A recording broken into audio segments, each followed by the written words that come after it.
Welcome to the Deep Dive. Today, we're looking into something quite complex, maybe even uncomfortable. It's about that duality. The hugely celebrated career of Rolf Harris, the Australian entertainer. Right. Decades of fame. And then its complete catastrophic collapse, legally and culturally. So our mission today is really to dive into the source material we have. Yeah, tracing that phenomenal rise, artist, musician, TV star. Exactly. Yeah. Right up until his public identity was just systematically taken apart after his conviction for, well, historical sexual offenses. It's probably one of the most extreme examples you could find of a public identity just fracturing like that. Totally fractured. I mean, for decades, he was known everywhere. An acclaimed artist, commissioned to paint the Queen. A musician with #1 hits, a fixture on children's TV, a trusted figure. But we have to balance that persona, that image, with the facts that came out in court. The sources lay it out clearly.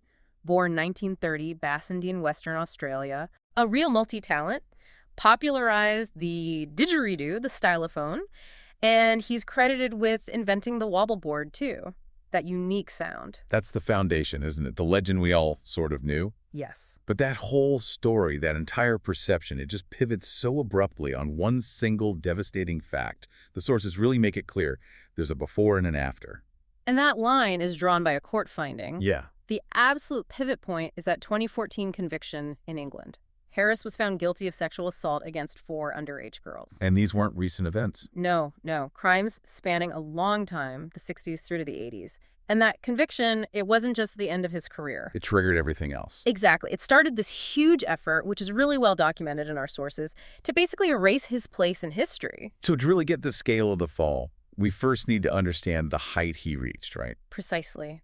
And we need to stick strictly to the facts, the chronological and biographical story laid out in the materials we have in front of us. Okay, let's unpack that rise then. Because the sources paint him as, well, almost a Renaissance man from the very beginning. It's kind of hard to believe one person was a champion athlete and a recognized artist by 16. It's quite remarkable. Was that duality sort of central to his early image? Absolutely. The materials show this. Yeah. This split in his talents right from the start. It reflects maybe a deep discipline in completely different areas. He's the boy from Bassendean, grew up in Perth. His name, Rolf, even came from Rolf Boldrewood, the Australian writer. Right. But his achievements went way beyond local pretty quickly, national, even international, while he was still just a teenager. The sources really emphasize his swimming. This wasn't just a hobby, was it? No, far from it. It suggests a real physical discipline, maybe mirroring his artistic side. In 1946, he was the Australian junior 110 yards backstroke champion. Well. And then locally, between 48 and 52, Western Australian state champion in different strokes, different distances. That's a serious level of commitment, requires huge amounts of training. And somehow, he's balancing that tough training schedule with serious art. You mentioned the Archibald Prize acceptance incredibly young. For listeners maybe not familiar with Australian culture, why is that such a big deal? The Archibald is, well, it's huge in Australia, one of the most prestigious art prizes, especially for portraiture. It's a major cultural moment each year. Okay. So what's astonishing is that in 1947, he's just 16, still at school, Perth Modern School, and his self-portrait in oils gets accepted. One of only 80 works shown at the Art Gallery of New South Wales. At 16? It's not just beginner's luck. It shows real technical skill, acceptance by the art establishment before he's even out of his teens. Incredible. A year later, he's painting the lieutenant governor for the same prize. Then in 49, he wins the Claude Hotchin Prize for oil colors. A landscape this time. So you've got champion swimmer, recognized artist, and he's already showing musical talent too. A standout. So 1952, he's 22. He heads to England, initially focusing on art school, right? City and guilds in London. So the plan, yeah. But London must have cottoned on pretty quickly that his performance side was just as strong. London was the perfect place to blend those skills. By the mid-50s, he's already getting regular work on early BBC children's TV. Using his art skills. Exactly. He used that rapid drawing ability for regular spots on shows like Jigsaw and Whirligig. That's where he really honed the performance side of his art. Creating characters live on screen. Yeah, characters like Willoughby, he'd draw him live, then dramatically erase him at the end. Pure performance art, really. He even did Oliver Polyp the Octopus, drawing and animating on the back of his own hand for an ITV show called Small Time. He was basically innovating TV performance on the fly, with just a board and chalk. Pretty much. But while the art was getting him noticed, the music, which he was working on in the evenings, that's what brought the global fame, wasn't it? That's right. The sources mention he played regularly at a place called the Down Under Club, Thursday nights. For the expats. Yeah, playing piano accordion for the Australian and New Zealand crowd. It was that regular, intimate gigging environment where he developed the banter, the jokes, and eventually the structure for his first massive hit. Tie Me Kangaroo Down, Sport. The very one. And the sources say when he finally recorded it back in Australia, it was incredibly basic. Very low budget. It was 1959. He was back in Perth working on a TV show, Spotlight, at the new local station, TBW7. Right. He literally recorded Tie Me Kangaroo Down, Sport, right there in the TV studio. Just one microphone, carefully placed. Amazing. Despite that minimal setup, the single just took off. Immediate, huge success. First #1 in Australia and the UK. It did well in the US later, too. And this is where that story comes in, the one in the source material about the backing musicians making a staggering financial mistake. Oh, yeah. He offered the 4 guys playing with him a piece of the action, 10% of the royalties. A potential fortune? Potential, yes, Yeah. a long-term share. But the sources say these local musicians just didn't believe in the song, thought it was just a novelty thing. So they took cash instead. They took a one-off payment, £7 each. £7. Which, even adjusted for inflation is maybe a $230 or so today. Considering the decades of airplay re-releases worldwide, it's an unbelievable amount of money they walked away from. It really shows how unexpected that massive success was, doesn't it? Absolutely. Nobody saw it coming. And beyond the catchy tune, that song introduced the world to one of his signature things, the wobble board. Tell us a bit more about that invention. It's so distinctive. The wobble board is key to his early sound, definitely. It's basically just a piece of hardboard, could be plywood, could be masonite. Right. You hold it at both ends and you shake it, wobble it quickly. It makes this rhythmic, percussive sound, sort of like scraping and shaking combined. And he invented it. He's credited with inventing it, yeah. And that unique sound, plus the didgeridoo later on, became his calling card, musically. Now, we do need to touch on the controversy with that original song. The sources mention it. There was a racial slur in the early version. There was, yes. The original 4th verse of Tie Me Kangaroo Down, Sport had the line, "Let me a bass, go loose, Lou," using that derogatory term for Aboriginal Australians. The sources confirm Harris later said he deeply regretted using that lyric. It was eventually removed from later recordings and performances as times changed and awareness grew. That's another layer, isn't it? Shows that even his huge breakthrough hit had elements that were, by later standards, pretty problematic. It definitely complicates the picture of his long career right from the start. So that massive, unexpected hit sets the stage. But let's talk about the move to global superstar status when he came back to the UK for good in 1962. He didn't stay a novelty act for long. No, he quickly moved into high-end collaborations. George Martin, the Beatles' legendary producer, took him on, re-recorded his big hits. That secured the massive U.S. success for the Kangaroo song, and Sunrise went to #2 in the UK charts. And the Beatles connection went further than just the studio, didn't it? Much further. He actually compared their big 16-night Christmas show in 1963. That's just staggering to think about. The Beatles at their absolute peak, and he's the MC. It really validated his huge appeal to the masses. He wasn't just an opening act, he was the host, connecting with all kinds of audiences. Linking different generations, maybe? Exactly. The sources even confirm he performed a specially written version of Tie Me Kangaroo Down, Sport, with the Beatles for a BBC radio show. He became this established figure who could bridge that gap between traditional entertainment and the new rock and roll explosion. But maybe the thing that lasted longest in people's minds, outside of the later court case, obviously, was the art he did on TV and that catchphrase. Can you tell what it is yet? Everyone knew it. It's burned into the cultural memory of millions, especially across the Commonwealth. It was his trademark move, wasn't it? Painting really fast on those big boards. And chaotic. Looked chaotic, abstract even, and then bam, he'd flip the board 90 or 180 degrees and suddenly reveal the finished picture, often something quite beautiful. And that quick draw art thing, it wasn't just a gimmick. It was the core of decades of really popular TV shows. Oh yeah, it fueled a whole string of successes. The Rolf Harris show ran from 67 to 74. Then kids shows like Rolf's Cartoon Time, Rolf's Cartoon Club. But if you really want to understand how much the public trusted him, you have to look at his later big show, Animal Hospital. Ah, yes, Animal Hospital ran from 94 to 2003. Hugely popular. It really cemented that image of him as this kind, caring person. Exactly. The show followed vets treating sick and injured animals, and Harris was the host, positioned as this warm, compassionate, sort of avuncular figure. Almost like everyone's favorite uncle. Sort of, yeah. And the sources confirm how popular it was. Won most popular factual entertainment show 5 times at the National TV Awards. 5 times. So his public persona during that period was absolutely synonymous with kindness, empathy, trustworthiness, which is, of course, the complete opposite of the crimes he was later convicted of committing during those same decades. And meanwhile, his music career hit another peak, a very emotional one, with his biggest ever hit single, Two Little Boys. That song was massive. Christmas #1 in 1969 stayed there for 6 weeks, sold over 1 million copies. Wow. And the sources reveal this personal connection he only discovered much later. The song's story about 2 boys playing on toy horses. Yes. It mirrored the actual World War I experience of his own father, Crom, and his uncle Carl. Carl was badly wounded in France and died young at 19. Finding that out must have added this incredible layer of meaning to his biggest hit, looking back. And he kept experimenting with music, didn't he?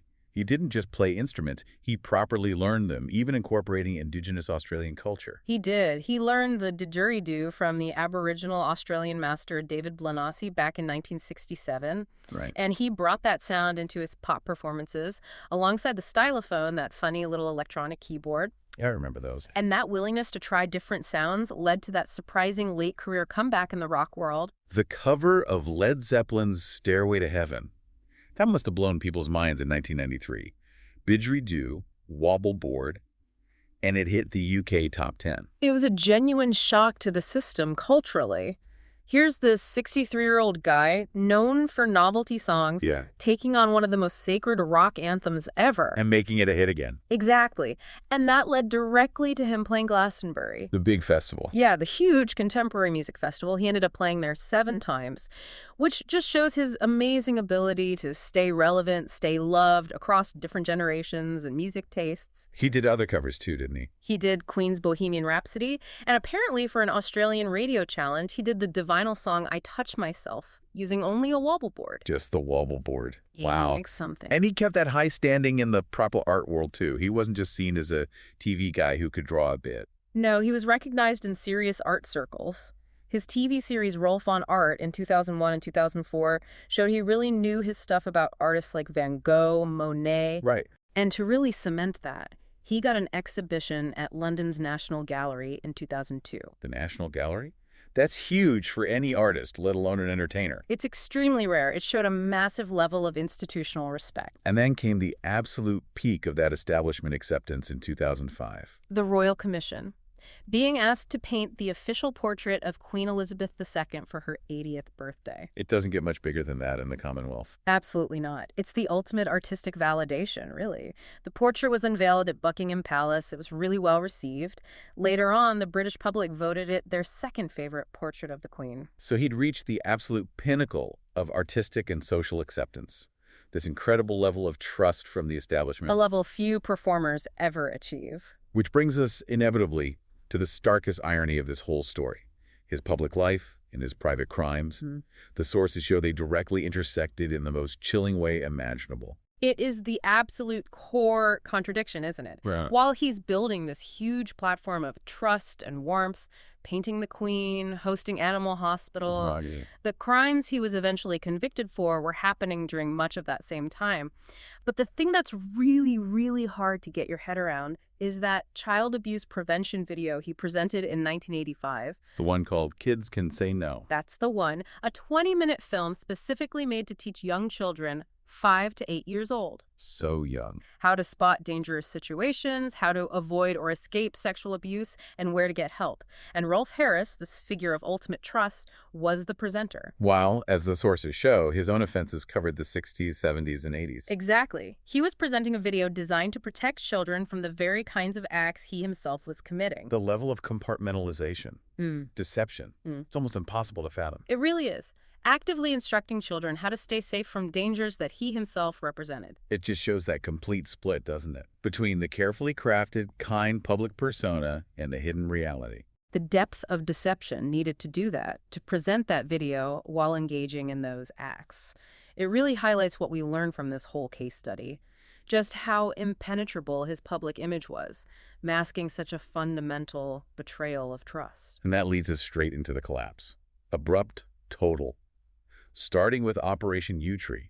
He was arrested in 2013, this figure who'd been in institution for over 50 years. Arrested in March 2013. Now, Operation Yewtree was that big police investigation into historical sex offenses, sparked largely by the Jimmy Savile revelations. Right. But the sources are very clear that the allegations against Harris weren't initially linked to Savile.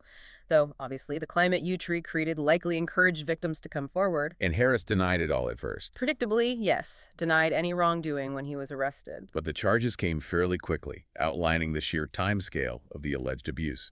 By August 2013, he was charged with 13 offenses, 9 counts of indecent assault, 4 of making indecent child images. Then later that year, another 3 counts of sexual assault were added. Covering decades. Decades.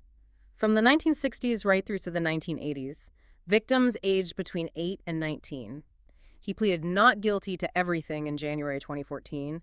The stage was set for a very high-profile trial. We should just quickly clarify that point from the sources about the indecent images charges, because those 4 were eventually dropped, weren't they? Yes, that's an important legal detail. Those charges were successfully separated from the main trial. Why was that? It came down to the wording of the Protection of Children Act 1978 at the time.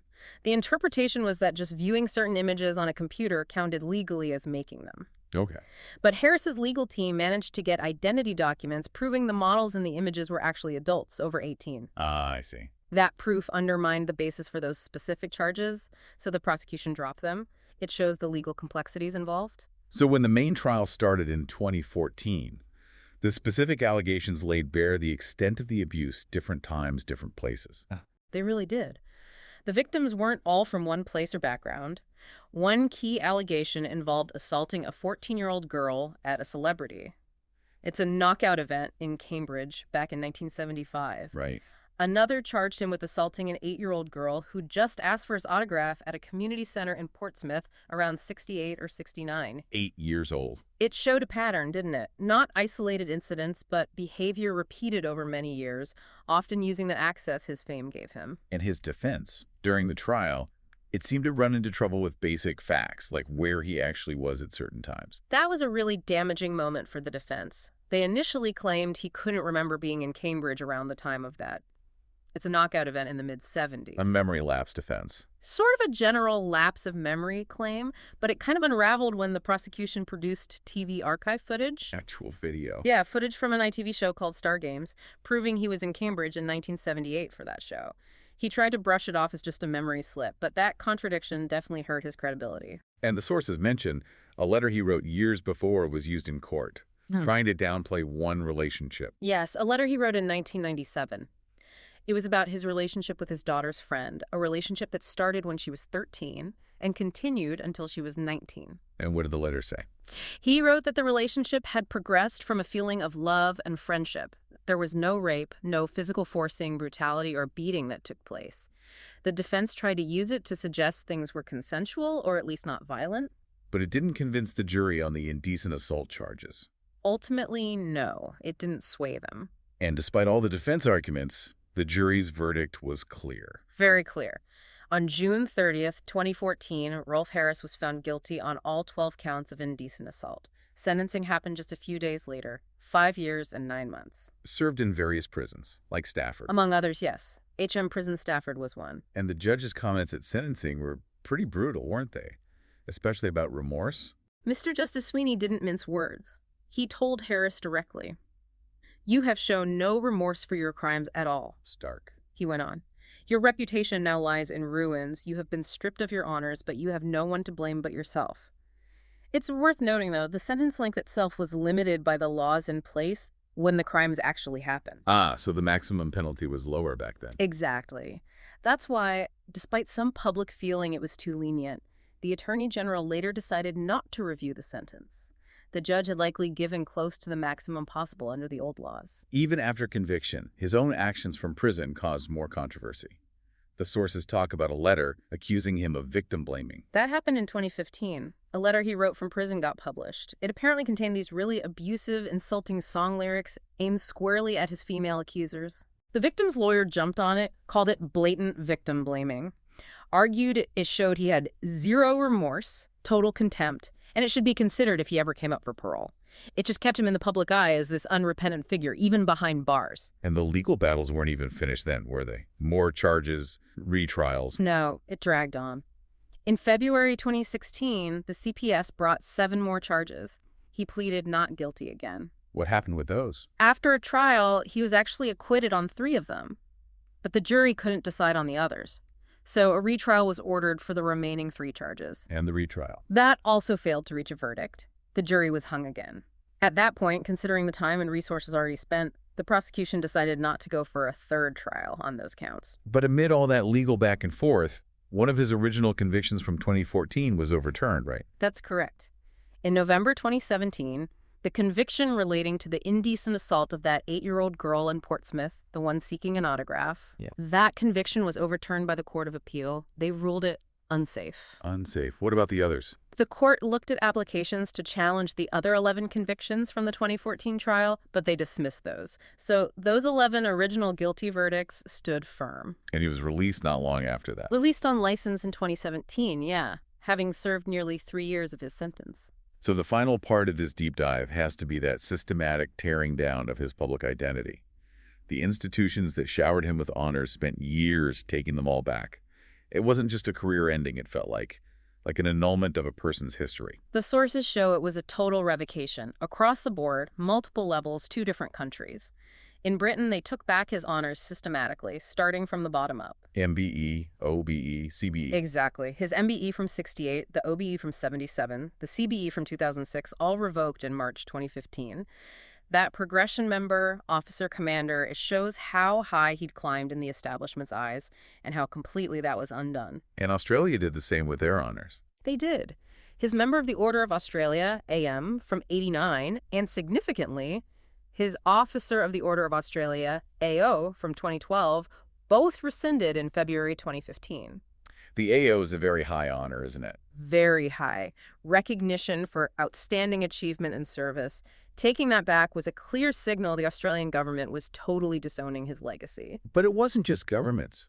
His own artistic and professional communities cut ties too, didn't they? Stripping away industry awards. Completely. ARIA, the Australian Recording Industry Association, kicked him out of their Hall of Fame. He'd been inducted in 2008. That's his peers rejecting him. Absolutely. The entire Australian music industry basically saying, you don't belong here anymore. He was also dropped from the National Trust's list of Australian National Living Treasures, a title he'd held since '97, kicked out of the cultural canon, essentially. And what about that BAFTA fellowship? That was awarded relatively recently, before the fall, wasn't it? 2012, yeah. The BAFTA Fellowship is their highest honor for a lifetime of incredible creative work. They annulled it. Annulled. Strong word. It is. It's arguably the most dramatic professional rejection. The film and TV industry completely repudiating his entire contribution after the conviction. Even his academic honors went. 2 honorary doctorates from universities were rescinded. Institution after institution just cut him off. The sources even mention physical and digital erasing attempts. Yeah, down to quite specific things. In Kununurra, Western Australia, there's a celebrity tree park. The plaque for the tree he planted was stolen in 2014. Vandalism. Seems so. The council debated replacing it, but ongoing vandalism kind of confirmed public feeling, so they decided against it. And digitally, the sources say his old performances with the Wiggles. Children's group. Yeah, the hugely popular Australian kids group. After his conviction, they digitally removed him from their DVD releases, making sure his image wasn't associated with current children's entertainment. A conscious effort to erase him. Finally, let's touch on the reports of his last years.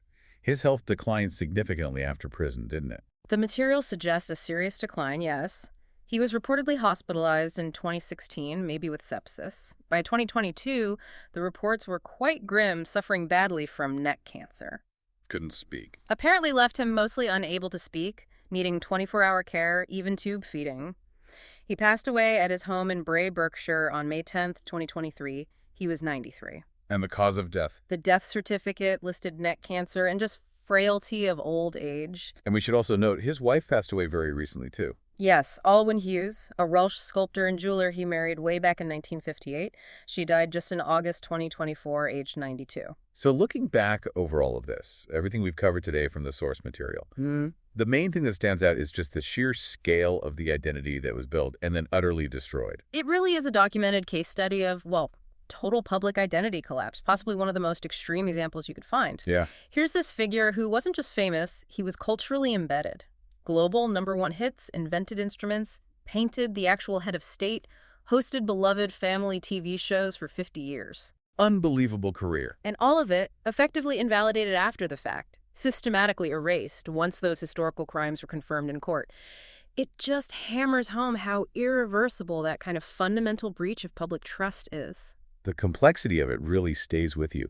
The sheer breadth of the career that was lost, from covering Led Zeppelin and inventing the wobble board, right up to the immense honor of painting the Queen, it's hard to really process. It is. It's a powerful reminder, isn't it?